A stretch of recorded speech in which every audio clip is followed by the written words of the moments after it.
Here, if we look at the hidden import, makes it clear to us that just mundane, everyday actions is not going to do it for you when it comes to happiness. What do I mean by mundane happiness? Mundane things.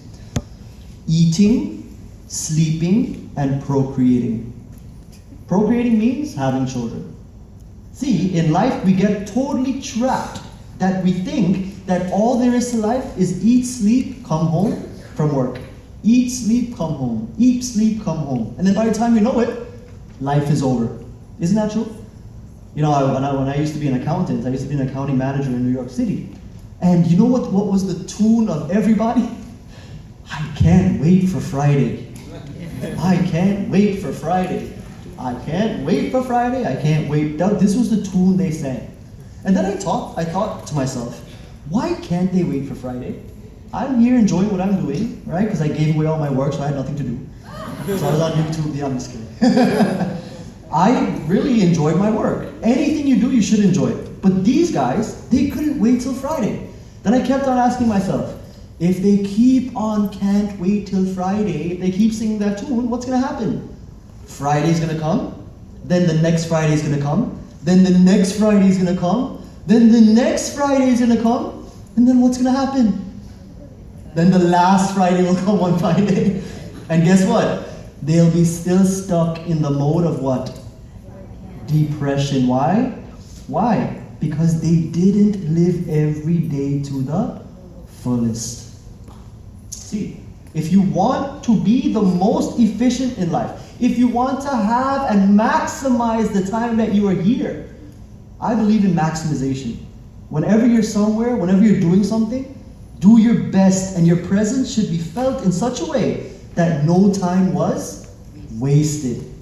What is the second rule that I taught you? No time should be wasted. Now, how does Bhagavan Krishna allow us not to waste time? Karmani eva adhikaraste simply means what? Work and do action in a certain way. What is that certain way? You ready? It's one word. Swadharma. Say that for me. Swadharma. Write that word down in big capital block letters. Okay? Those of you who are not writing, remember, okay? Dhyan rakhna. Keep it in your mind. This is the only thing that will save you from a life of misery. I'll tell you why. Now I'm talking especially to the 12th graders and 11th graders and 10th graders. You guys can listen too, because it will come soon for you, before you know it. I can't wait to graduate college. Didn't you hear this term before? I can't wait. As a matter of fact, I have a brilliant job at Ernst. This was my attitude, okay? Good job at Ernst & Young lined up. I can't wait to get that job. That was my attitude. So, I had my sights set on what the entire time of graduate, again I gave away the answer. The entire time of college, where did I have my mind set? On graduation. So nothing in that 4 years I remembered. It's all a blur. The only day I remember is what? Then I graduated. That was the happiest day of my life. Then I started Ernst & Young. It was fun for 2 weeks. Because, the first 2 weeks of any job, you don't really do anything. You just eat. That's what they do. And then after that, you have to buy your own lunch. That's the worst part, especially in New York. Anyway, so after that, what do you think happened? It didn't become fun at all. As a matter of fact, there was many days where I came home and I was the most upset, the most agitated, because jobs do that to you sometimes. Isn't that true? Those people who are working? When you come home, you just don't want to do anything else because you've had such a stressful day. Actually, your whole mental energy and your whole physical being is what? Drained. All you want to do is come home and sleep. And then what do you do the next day? You wake up and it's like Groundhog's Day. Repeat until when? The last Friday comes. Let me tell you a little story. My mother used to work she's actually studying at Sandipani right now. Before that, she worked in a law firm. And she worked with a lawyer that started when he was 22 in that law firm, Sullivan and Cromwell in New York. He worked until 65. He was retiring the next day. He had $1 million+ more than that in the bank. But did he enjoy any of that? No, because where was his mind always? Stressed out and tired from his job. Isn't that true? Like we all get sometimes. Then, all those years passed. As a matter of fact, he didn't really go home. They had to build a shower in his office. Seriously. He had a shower in his office because he couldn't go home because the workload was so much. So from 22 to 65, he lived in his office. He had a big house in Bronxville, New York, one of the nicest areas. Day before retirement came, he told my mother, he said, I'm going to enjoy the rest of my life. All the money that I've accumulated, the home that I have, the cars that I've purchased, and I didn't even drive them because I lived here my whole life in this office, I'm going to finally enjoy it when? Tomorrow after graduation, after retirement. You know what happened the day before his retirement party? Heart attack right in the office, and he died. The poor guy, because he was so busy at work, guess what happened to all of his relationships? Went down the tube. Kids graduated, they grew up and they went on. Because number one, he didn't have any time for them. Number two, wife moved on because he spent all his time where? In the office. And then all of the money that he accumulated, guess where it went? Not to charity, to not something opposite of charity. New York State. All of his hard-earned, all of the things that he clawed, and he didn't enjoy a minute of that, went back to New York State. So what is the lesson there? Never let your professional life, what? Get in the way of your relationships in life. Friendships, remember we know what a friend is, right? A friend is someone who's always there for you. Only such friends you should have. And then also your family. Don't let school or work ever get in between that thread of family that you're in. If you can do this, you'll be doing what? Living now. Anyway, that person who was at the law firm, guess what? If he had applied the principle that I just told you, what was that word I gave you? Swadharma. If he had applied that in his life, he would have been a little bit more happy. Actually, he would have been a lot more a little bit happy. Okay? Now, what is Swadharma? Let's break the word up. Okay? First word is what? Swa. Second word is? First word means what? My own self. One's own self is what? Swa. Dharma means what? The prescribed duty for an individual. For example, now I'm speaking to the third grade, not here, 7th graders. Okay, ready? What is the dharma of a light? Come on, loud, together, not one person. What is the dharma of a light, 7th graders? Hariom. Dharma of a light. What is a light made to do? To give? Light, good. Now 6th graders, what's the dharma of a firefighter? Now I'm going to ask the 12th grade. Good. I'm going to ask the 12th graders a very difficult one. Ready? What's the dharma of a mosquito? To bite people, isn't that right? I don't think you get mosquitoes here. I haven't run into any anyway. But the mosquito's dharma is to do what? To bite. That is the dharma of a mosquito. Now I have a question for all of you. What is the dharma of a human being? What is it? To be happy. The dharma of a human being is simple. I must use my mind and integrate my mind with my intellect in order to make the right conscious decisions to be my happiest in life. You see, if there's no integration of mind and intellect, guess what's going to happen? My senses and mind are going to run away with me into where? The world of objects, emotions, and thoughts. And when that happens, I become the most confused individual ever. So when I think about my life, I analyze where I am and make conscious decisions. Guess what happens? Chances are that I will one day be the happiest that I can be. Okay? So what I'm trying to say is, in life, you have to analyze your life. Where are you going wrong? What can I do better now to ensure that happiness later? Bhagavan Krishna says, Karmani eva adhikaraste. Now we're still on the first quarter. We haven't moved. Now what is he implying there? We should employ what? Our swadharma in order to be what? Happy. You see? When we realize what our swadharma is, only then we can be happy. Now you may be wondering, what is exactly a swadharma? How do I find out why I was put on this earth? How do I find out what I'm supposed to do here? How do I find out what is my purpose? You know what happens, sadly? We go through our entire life not understanding why we were put here. That is why we say, next Friday, next Friday, next Friday. I'm not saying jobs are bad, okay? I'm not saying you quit your job and go to Sunday evening. I'm not saying that.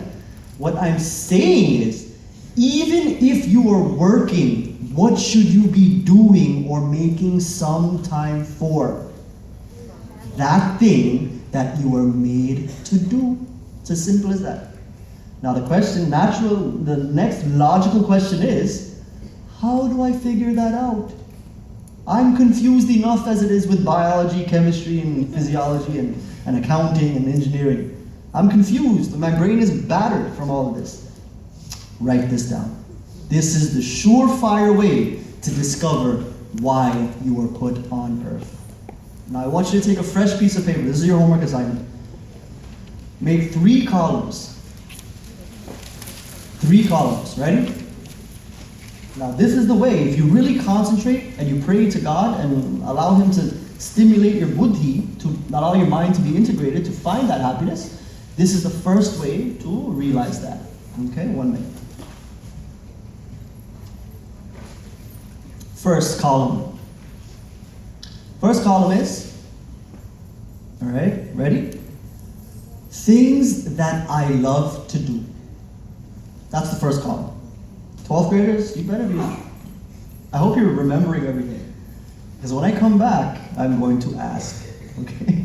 I see these guys writing, but you guys are not writing one thing. So you guys must have really good memories. This is not in self-enfoldment, by the way. Okay, so what is it? Things that I love to do. Second column. Things that give me fulfillment and satisfaction. Okay, that's the second column.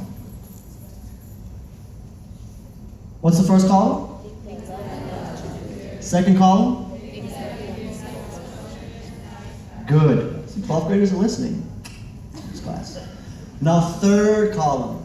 Most important. Ready? Things that benefit me and benefit the entire world around me. Did you see? From this list that you compiled in the first 2 columns, now you're going to say things that benefit me from that list and also benefit everyone. Now let me ask you a question. This is for the 7th graders, okay? Because you didn't answer the question before. Is playing video games your swadharma? What? According to what I just wrote, made you write. If you put video games in column 1, that's fine. Column 2, that's okay, because sometimes playing Art of, what's that game called? I don't know. Call of Duty is kind of fulfilling for some people. I think you guys should never play that game, okay? Okay, so if some people think it's fulfilling, all right? Not you guys, people in New York. Okay, they think it's fulfilling. You shouldn't think it's fulfilling. Now, apply it to the third column. Who is it benefiting? Okay, it might be benefiting you because it's giving you a flicker of happiness, okay? A little bit. But is it benefiting the entire world from you playing that game? Absolutely not. So what do you have to do with video games? X. Rule it out. Got it? Rule it out. Now tell me what can be a swadharma. 12th graders. Tell me based on the criteria I just gave you, what can be your swadharma? Charity, okay? What else? Volunteering. Now give me some examples from this side. How about singing? How many of you guys like to sing? Yeah? How many of you guys play an instrument? How many of you are good at what yoga? Okay. What I'm trying to say is, out of that list that you made in column 1 and 2, you're gonna have about 20 things after you're done. Okay? And Bhavihar teachers, I want you to check their assignments after this talk. Is that okay? Yeah? After the list of 20 that you've compiled, it may be the same, the second column. But then you're going to begin to rule them out in the third column. And now here's column number 4, the most important column. Ready? Where do we write? You write it down just separately. That's fine. Okay? 4. Column number 4. The top 3 things that benefit me, the things I love, and will benefit the entire world.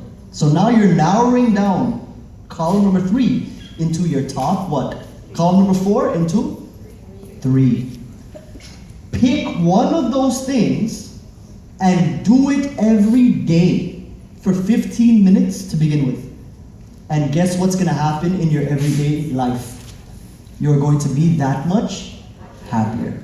When I come home from a long day at school, when I come home from a long day of work, and I can actually do that for 15 minutes, a half an hour, or even on the weekends, guess what's going to happen to my personality? It's going to become more stable, and it's going to become what? Happier and more selfless in life. You see, the key word in column 3 is what?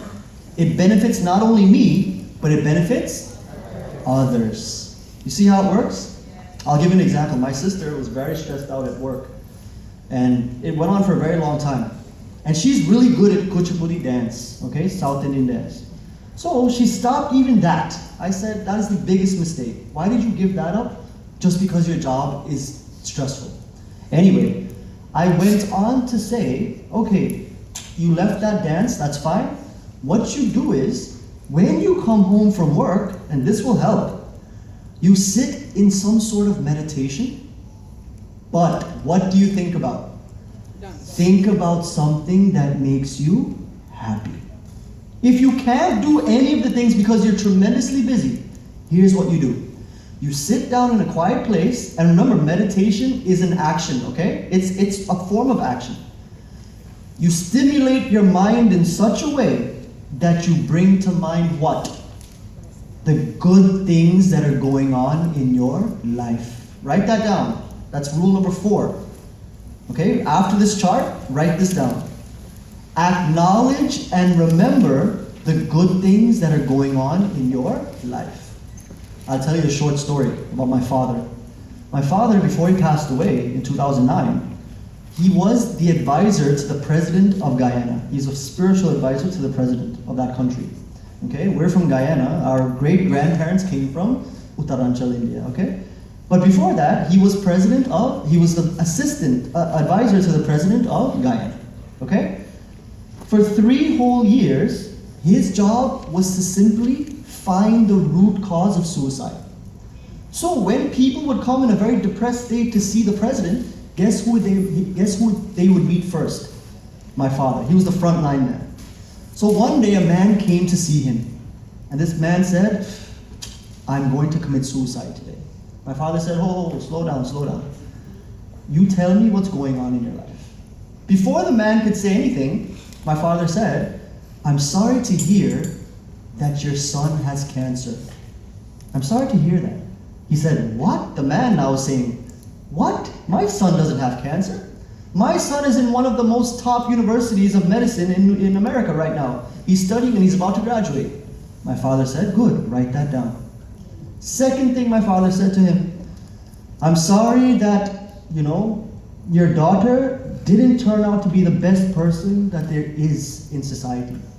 He said, no, my daughter is actually one of the best dentists in this country. Then he said, I'm sorry your wife passed away last year. He said, no, are you kidding me? She's at home right now making chapati and dal. And after I commit suicide, I'm going to go have some. So, my father went on to say a whole bunch of negative seeming situations. And he counteracted with what? Only positives. Then a list of about 20 things was created by that person after he wrote down all the positive things. Then my father simply said to him, look at the list you've made. Now, does this look like the resume of someone who should commit suicide? The man opened his eyes and said, you are right. I actually forgot the reason that I wanted to commit suicide in the first place. You see how that works? So in life, what do we have to do now? Especially to youngsters. We have to really analyze what? The blessings and the good things that are going on in my life. And how do we gain that? Simply by acting in the right way. Karmani eva adhikaraste. Your right is only to work. But how do you work? By looking at the blessings in your life, acknowledging the presence of a higher, and most importantly, doing what? Finding that thing that you are good at. That thing that you excel at. That talent, that capability, that sets you apart from the rest. I want you guys to look at your thumbprints for a second. All of you. This thumbprint that you're looking at is unique. No one in the entire world has that. Guess what?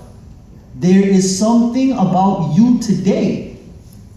There's something inherent deep inside within you that no one else has. You simply have to do what? Discover it. And if you use this methodology I just gave you, the 4-step column methodology, guess what? You will find that one thing that you are meant to do. And then, what is the other side of, what is the next quarter of the verse? Now we spent that entire time on Karmani eva adhikaraste. Now let's see the second quarter. Ma phaleshu kadachana. Say that after me. Ma phaleshu kadachana. Ma phaleshu kadachana means what? Ma means no, phaleshu, in the phala or in the results, kadachana. Do not let your mind wander in the what? In the results one bit. You see, when you're doing something you don't like, where is your mind always? In the future, isn't that true? For example, when you guys are in college, or going to college, some days you're going to love it, and some days you're not going to love it so much. The days that you don't love it so much, guess where your mind is going to naturally wander? Tomorrow, graduation. And guess where you'll be missing out? You'll be missing out on today. You see that? So when you naturally do something you like, even if it's for what? 15 minutes, a half an hour a day. Or if you're lucky enough, do it every day as a profession. Some people can do that. What dharma is, they do every day because what? They love it. Okay? Such people's minds are actually the highest. Why? Because they are getting tremendous satisfaction from every day. When such a person exists, or not even every day, just after work, something to calm the mind down, guess what happens? They don't look to the future for any what? Assurance. For example, if I'm doing accounting every day and I don't like it, counting numbers, counting other people's money, right? Guess what's going to happen? I'm only going to look to that fat paycheck at the end of the week or the end of the month. Do you think life is only about looking for money? Do you think life is only about acquiring things? Guess what? When you claw your way to the top, when you struggle tremendously to gain all that you have, take it from me and some people in New York, right, that I've spoken to, guess what happens? You realize that there's really what? Nothing at the top. You look down and you look at yourself and you're like, there is still a void. How do I fill that void within me? How do I fill that source of emptiness that is within me? I have to simply fill it with what? Love and happiness, and replenish the well of joy. And what was the cause of the depletion again? Because I was selfish in life.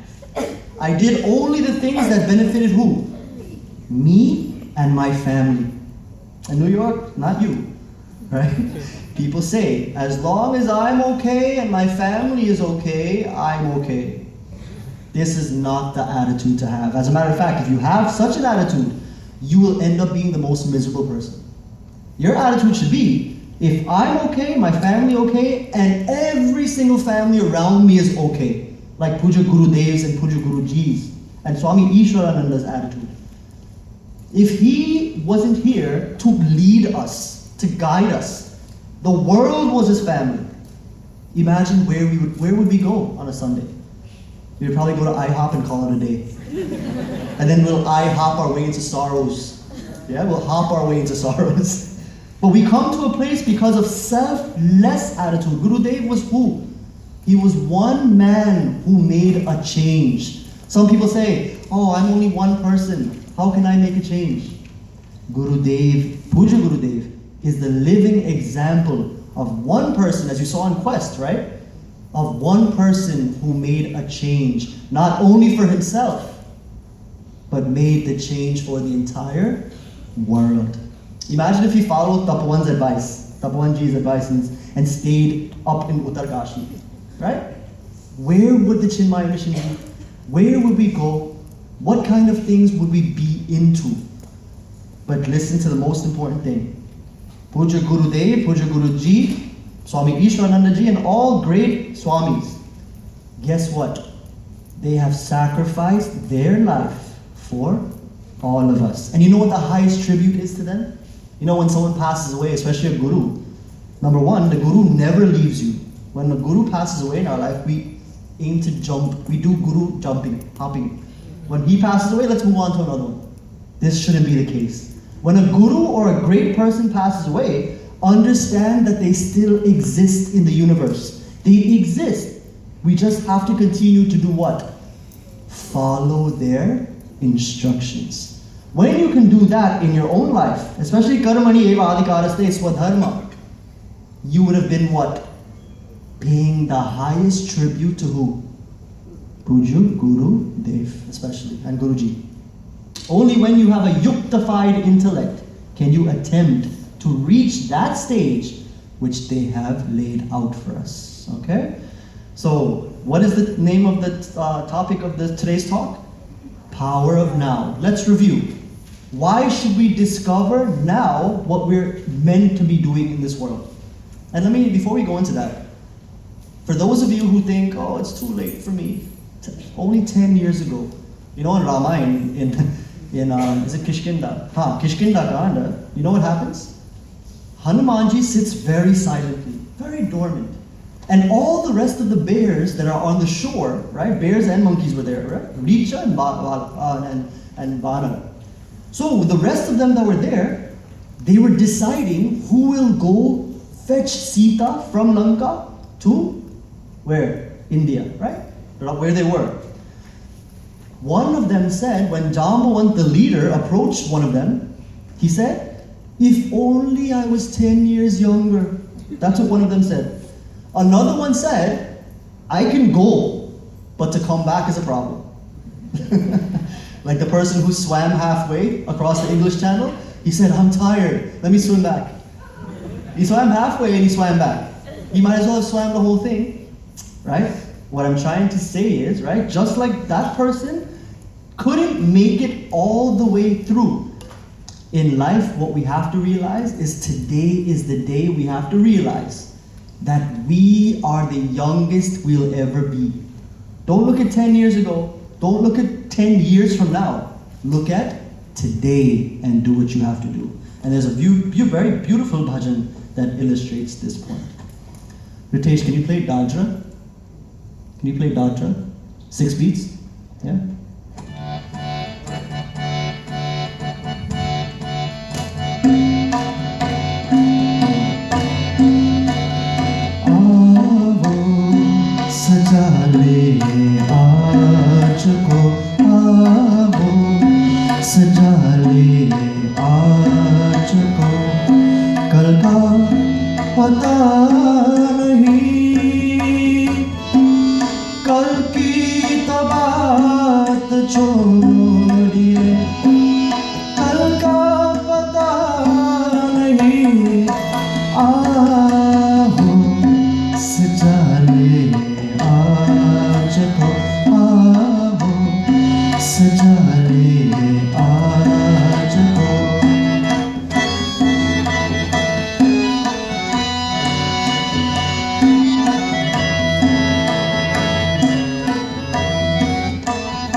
में जिंदगी अपनी सवार ले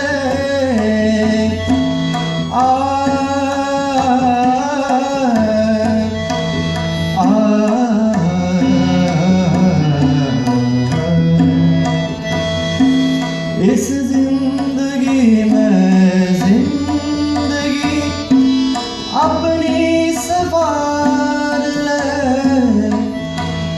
अपनी सवार ले ठूठा जो फूल शाखा से ठूठा जो फूल शाखा से जो फिर जुड़ा नहीं कल की तो बात छोड़िए कल का पता नहीं आओ सजा ले आज को आओ सजा ले आज को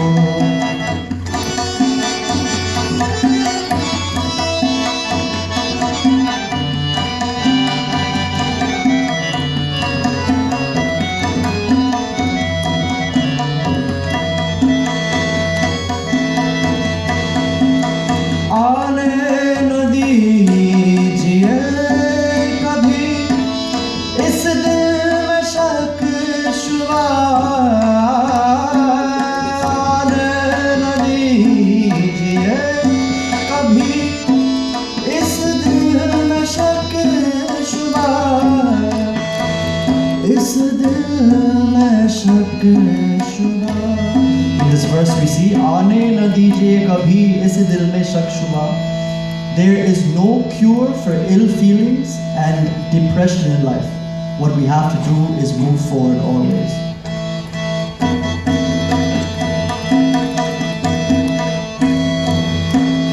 आने न दीजिए कभी इस दिल में शक शुबा इस दिल में शक शुबा ये लाइलाज मर जाए ये